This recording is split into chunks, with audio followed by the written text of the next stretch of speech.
자, 국민의힘과 정부 대통령실이 오늘 고위당정협의회를 열고 주요 현안 등을 논의합니다. 정치권에선 대통령의 수능 발언을 놓고 여진이 이어지고 있는 상황인데요. 네, 두 분과 정치권 소식 짚어보겠습니다. 네. 천효정 전 대통령 부대변인, 임세은 민주당 국민소통위 상임부위원장 두 분 모셨습니다. 두 분 어서 오십시오.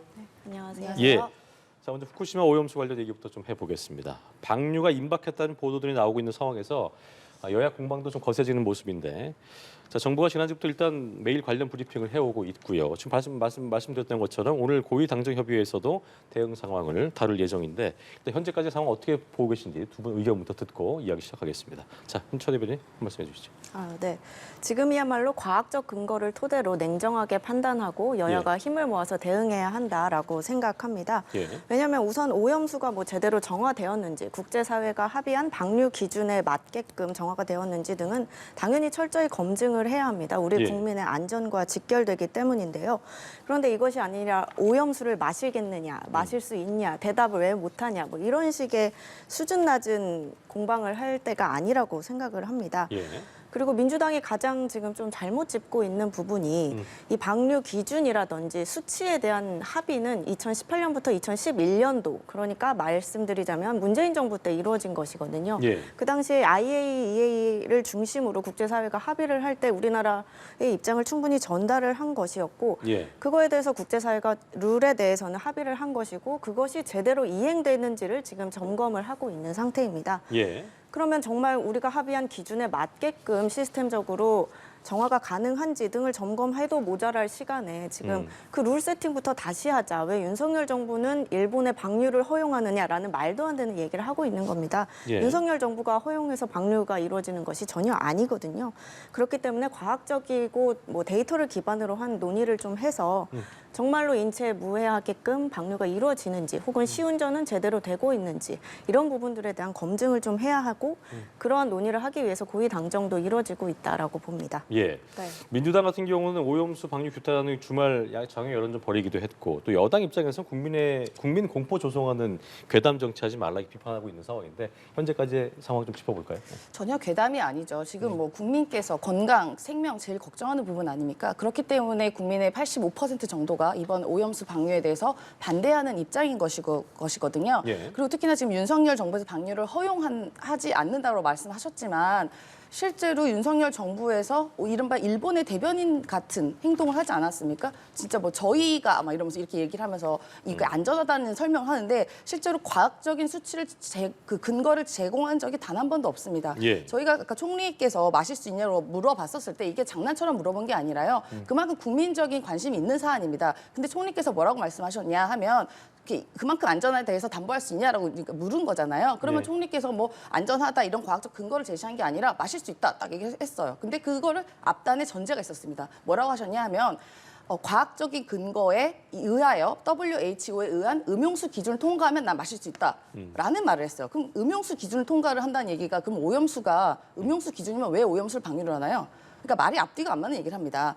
그리고 이 IAEA를 신봉처럼 이야기를 하는데요. 실제로 IAEA 홈페이지에 가서 보시면 그 FAQ에 가면 알프스가 이 모든 삼중수소를 처리할 수 있냐라는 질문에 그 대답이 나옵니다. 이거는 매우 테크니컬적으로 힘들기 때문에 제거를 할 수가 없다라고 IAEA 홈페이지에 정확하게 나옵니다. 네. 그러면 정부에서는 국민이 이렇게 걱정하고 근심하는 부분에 대해서 설명을 하거나 왜 이런 절차가 있어야 되는지 이야기를 해야 되는데, 그렇지 않고 단지 국민께 믿어라, 안전하다, 일본의 말을 믿어라, 과학적이다 라는데 근거는 전혀 없어요. 이거는 과학이라는 영역은요, 수많은 케이스를 우리가 분석하고 해서 하나의 결론이 나오는 게 과학적이라고 하는 거지, 단순히 믿어라, 이건 맞다라고 하는 그거는 신앙의 영역입니다. 근데 자꾸 이렇게 믿으라고 하고 국민께 괴담 선동이라고 하는데, 실제로 이게 후쿠시마 원전이 폭발한 건 맞잖아요. 근데 예전에 대통령께서 후보 시절 뭐라고 얘기하셨냐 하면, 후쿠시마 원전은 폭발한 게 아니다.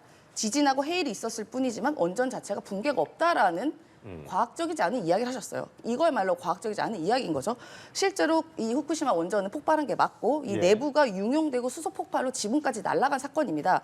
그리고 IAEA와 일본 정부에서 인정한 부분인데, 대통령께서 이런 인식을 가지셔서 그런지 모르겠지만 지금의 정부에서 이 자꾸 오염수를 안전하다고 자꾸 국민께 강요하는 것은 더 이상 이제 국민께서 믿을 수가 없는 상황이다. 그러니까 그럼 설명을 제대로 하시든가. 근데 시찰단 갔잖아요. 시찰단에서 뭐를 갖고 왔나요? 그냥 밸브 하나 보고 왔다라고 이야기를 합니다.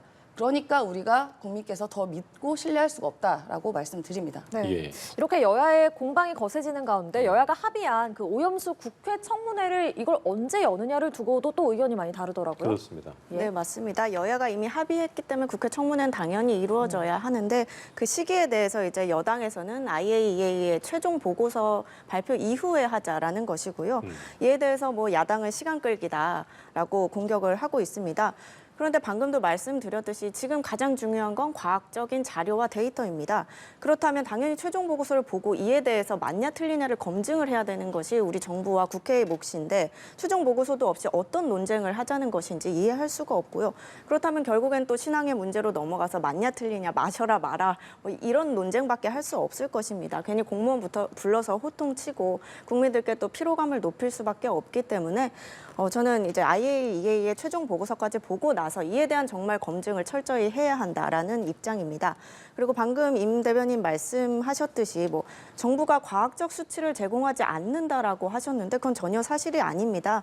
왜냐하면 며칠 전에 일일 브리핑도 이제 했는데 거기 보면 각 그 알프스를 통해서 정화된 물의 그 핵종과 수치 등이 뭐 굉장히 구체적으로 설명이 되고 있고요. 예.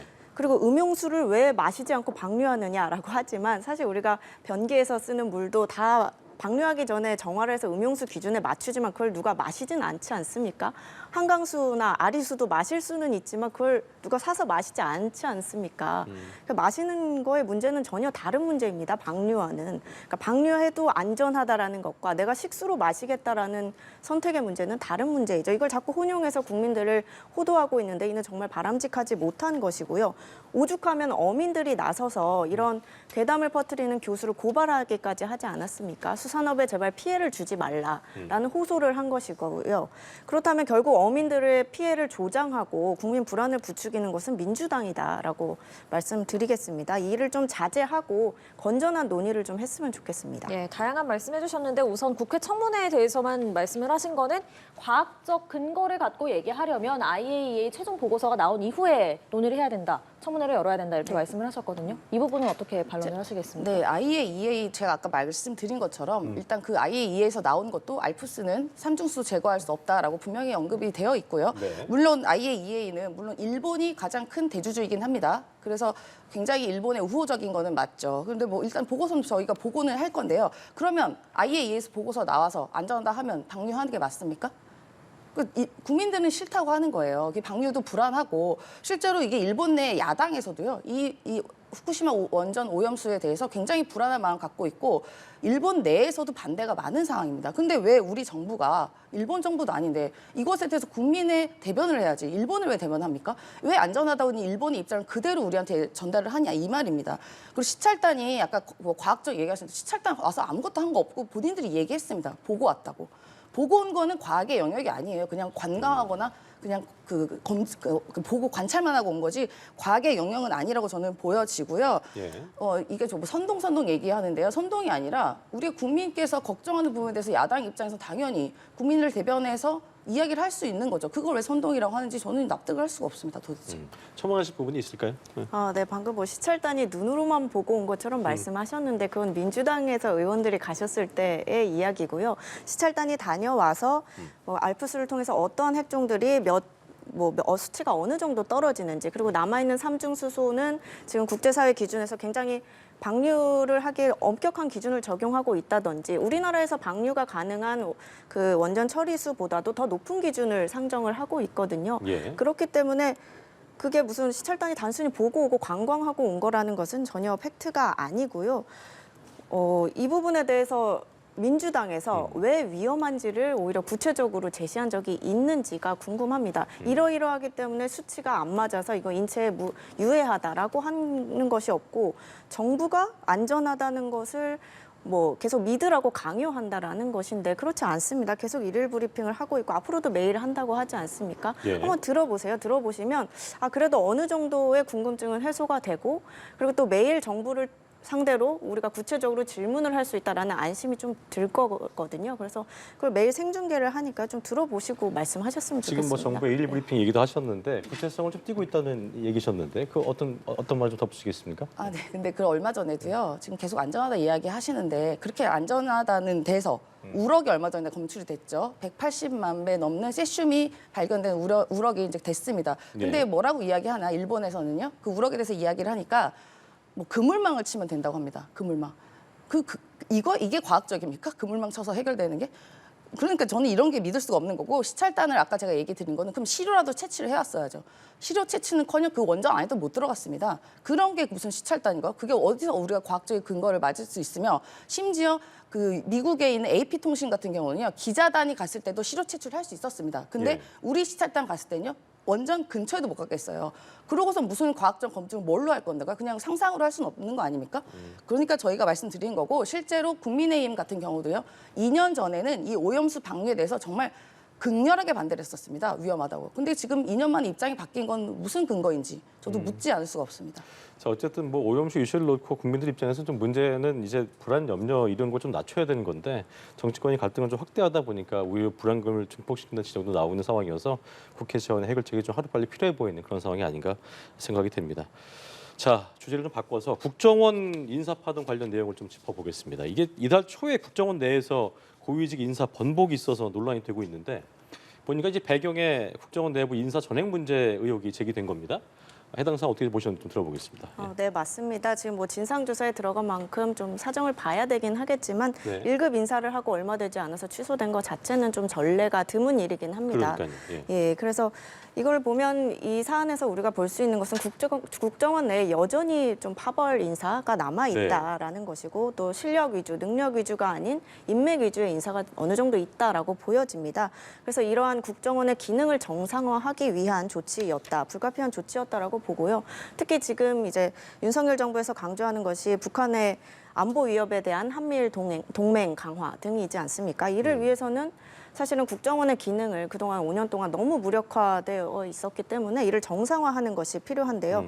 그러려면 각 분야의 최고 전문가를 인사하는 것이 필요한데 이것이 잘 되지 않았다라는 점에서 조금 공직사회의 경종을 울린 것이라고 보고요. 예. 그리고 특히 5년간 무력화돼 있던 국정원이 지금 서해 공무원 피격 사건의 진상을 밝힌다든지 또 그리고 북한 간첩들이 민노총 등 사회 중추 세력에 이제 퍼져 있던 것에 대한 수사를 진행한다든지 조금씩 정상화되고 있습니다. 그런 과정의 일환으로 봐야 하지 않을까라고 생각을 합니다. 일단 뭐 대통령실 입장에서는 국정원 인사 파동에 대한 진상 조사에 착수했다고 했는데 뭐 집단대 파벌 얘기해 주시기도 했고 이런 일이 왜 일어난다고 좀 보셨는지 들어보겠습니다.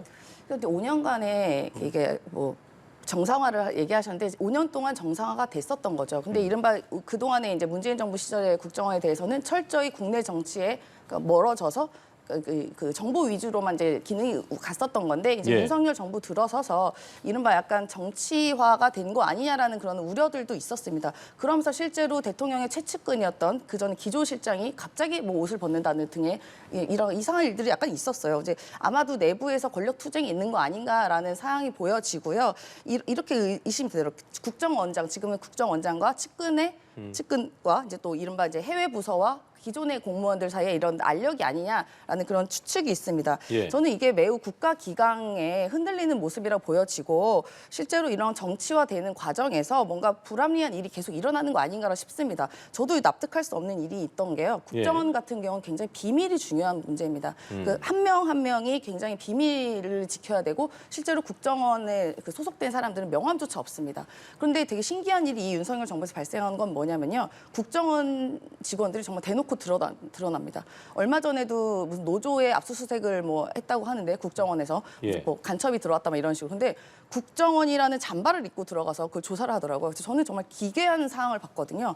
보통 국정원 정말 몰래 잠입해서 하지 국정원이라고 딱 티를 내고 들어간다? 저는 이런 것부터 자체가 국정원 기강과 시스템이 흔들리고 있는 거 아니냐라고 생각이 들고 윤석열 정부에서 이런 이른바 권력 투쟁 같은 이런 기관에서 모습은 사실상 정부에서 보통 레임덕식에 나타나는 시기거든요. 근데 지금 정권 초에도 이런 게 나타나는 것 자체가 매우 바람직하지 않고 좀 다시 한번 되돌아보셔야 되는 거 아닌가 이런 이 정치화를 하는 것에 대해서 저는 그렇게 말씀드리고 싶습니다. 예. 네.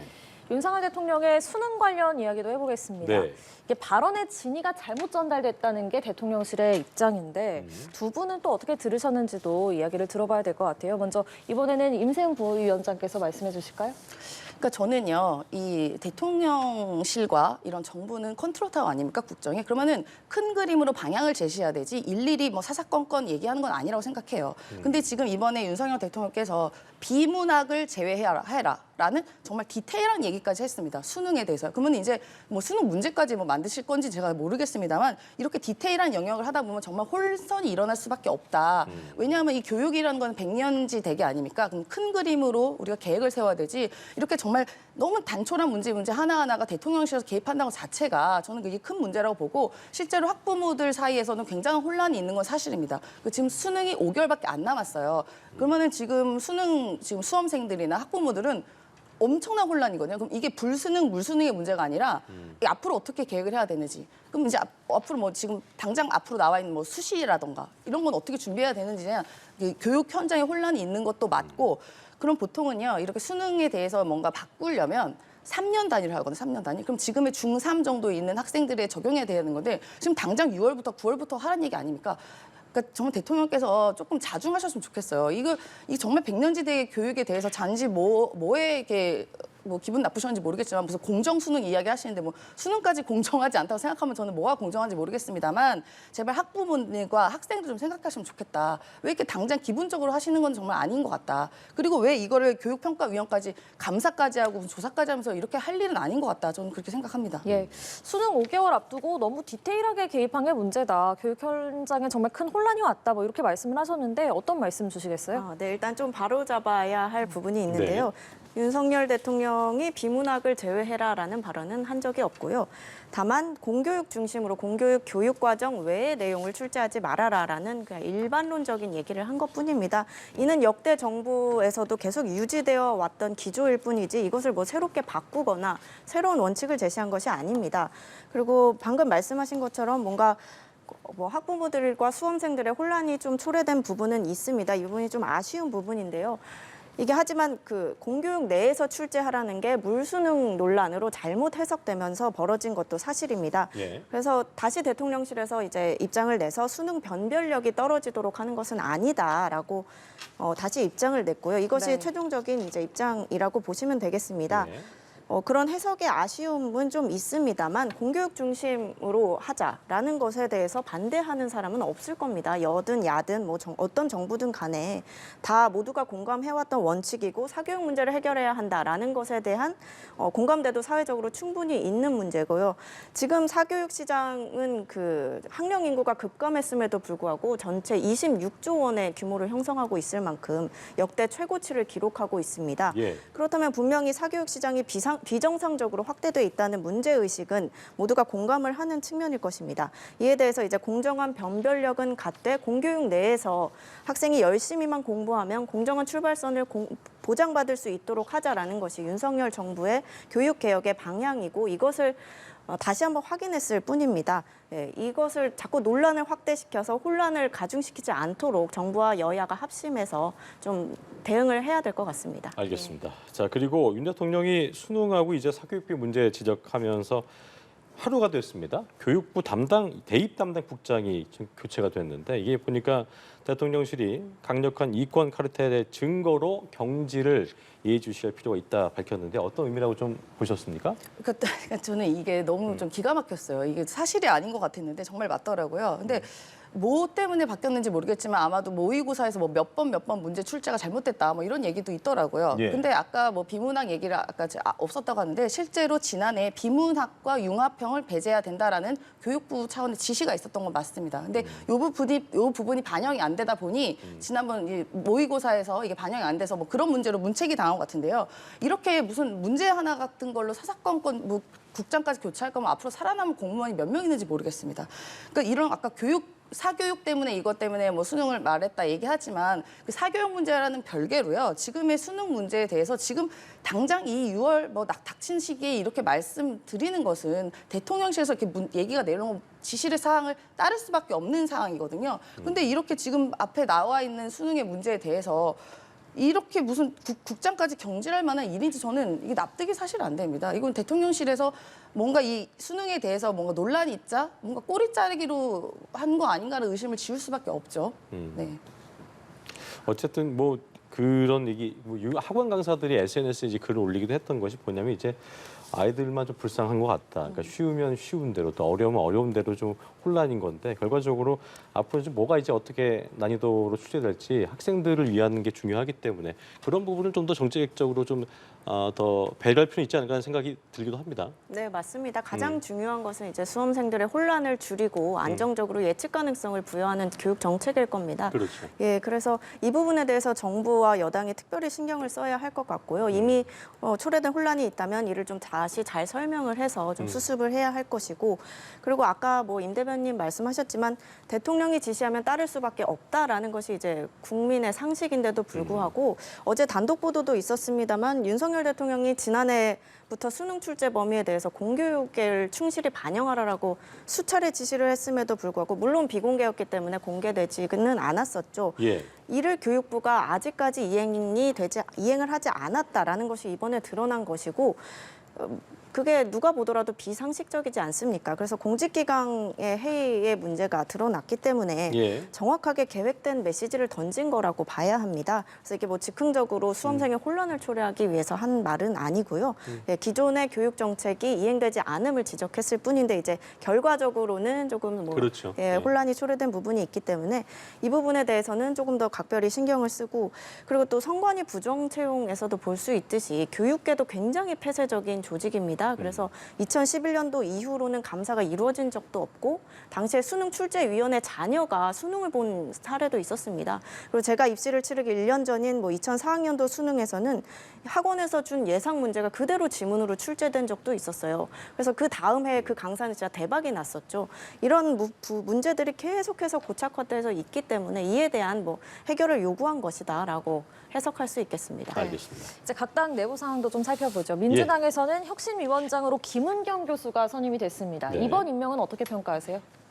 일단은 뭐 혁신이 필요한 부분이 당 내에서 있다는 요구 때문에 이제 혁신위원장이 되셨는데요. 일단 지난 정부에서 금감원 부위원장까지 한 인물입니다. 그래서 아무튼 어느 정도 검증이 된 분이고 그리고 금감원 시절에서도 개혁적인 분으로 좀 평가됐던 분입니다. 그래서 아마도 이제 당내에 좀 경험은 별로 없었지만 오히려 그 부분이 전 또 장점이라 생각합니다. 오히려 당내 그 정당 경험이 오히려 많다 보면 지금 오히려 뭐 5선, 4선 뭐 이런 분들이나 아니면은 뭐 이런 그 586이라든가 이런 분들이 약간 문제가 됐기 때문에 당내 혁신이 필요한 거 아니냐는 목소리가 있는 거거든요. 그렇기 때문에 좀 정치적이지 않으면서 개혁적인 분으로 저희 선정이 됐다고 생각하고 앞으로 이제 당내의 그 역할에 대해서 좀 많은 기대를 하고 있습니다. 예, 어떻게 평가하시나요? 네, 말씀하신 것처럼 뭐 김은경 교수가 금감원에서 부원장까지 역임하셨지만 전공은 사실 소비자 보호입니다. 그래서 소비자 보호 담당 부원장이었기 때문에 다른 뭐 정치력이나 뭐 정치권에서의 경험은 조금 부족한 부분이고 이에 대해서 이제 자질에 대한 의문이 계속 나오고 있는 상황입니다.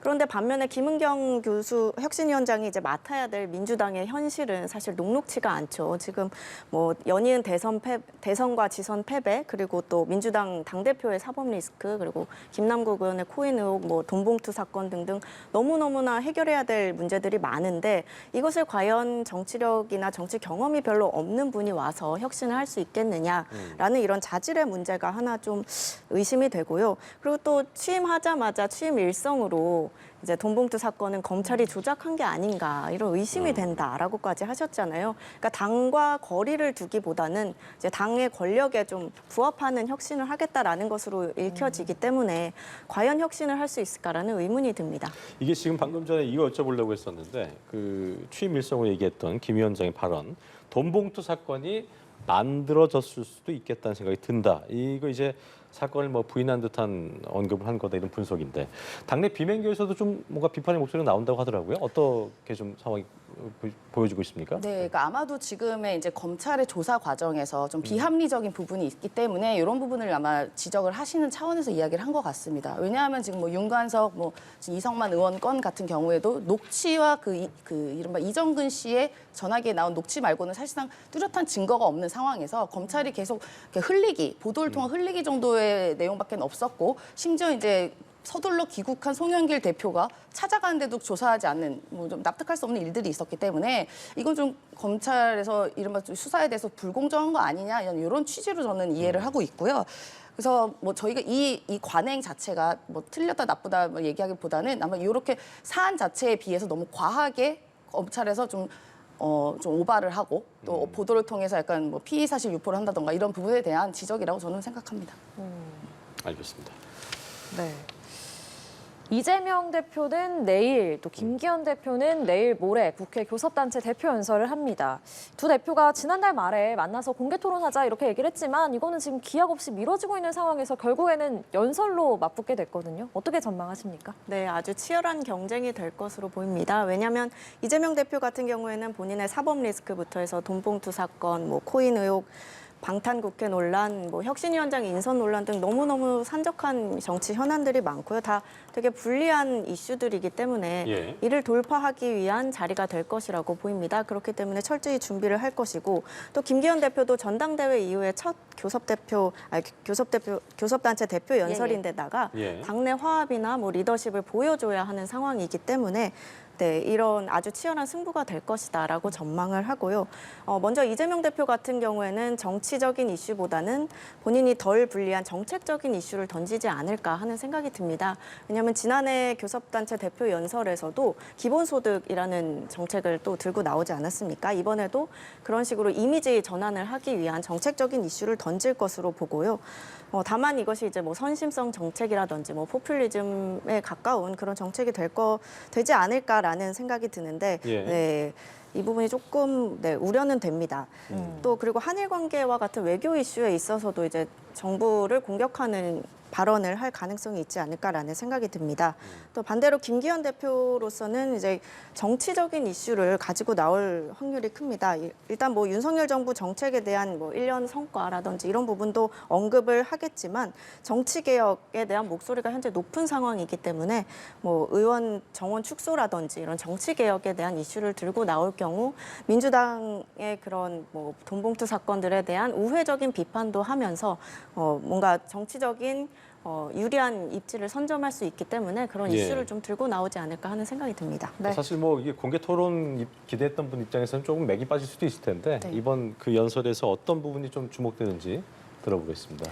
네, 그러니까 말씀하신 것처럼 정책이 가장 중요한 게 맞죠. 국민의 삶과 가장 연결되는 부분이 정책인 것이고 지금 실제로 집권 여당과 대통령실 같은 경우에는 집권 당의 같은 경제, 안보 이런 부분에 대한 그 위기감이 별로 없는 것 같습니다. 실제 우리나라가 15개월 연속 무역 수지 적자에다가 잠재 성장률이 1.5%입니다. 그러니까 사실상 저성장 국가로 가는 중요한 길목에 있어서 집권 여당에서 별로 신경 쓰지 않는 모양이 보이기 때문에 야당에서라도 이런 국민의 삶과 경제 상황에 대해서 매우 정확하게 진단하고 국민 삶께 또 도움되는 아마 이런 정책 이슈를 말씀을 드릴 것 같고요.